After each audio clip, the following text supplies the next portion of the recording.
My name is Dima Kan. I'm leading the search domain, and I've been here at Aiven for 7 months.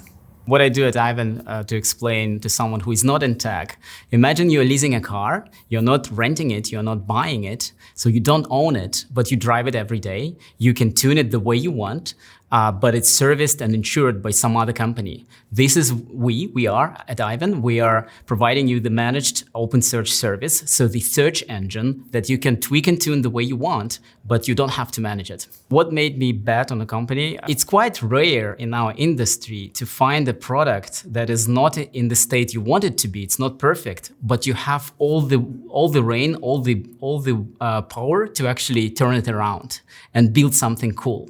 And that made me switch. Like I was instantly right there thinking, I can do something here. And the first question that I asked the team, like, how do you feel? You know, are you motivated or not? And they told me that their morale is not very high because they've seen so much change, which was abrupt. And they viewed me as the next guy who might actually go through the same change and might not even stay here for long. So they didn't envy me. I actually joined the company to find a challenge to solve.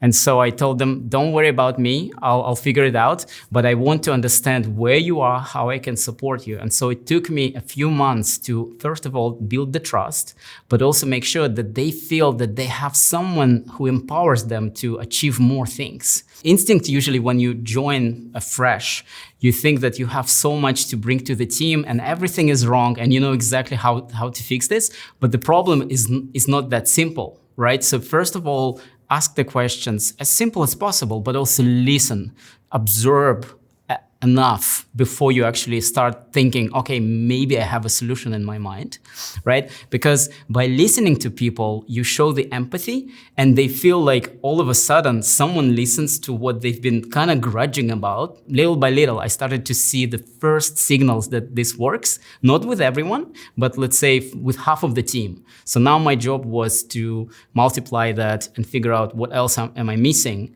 to help them to become much more productive. So that was one of the themes that kept me going all this time.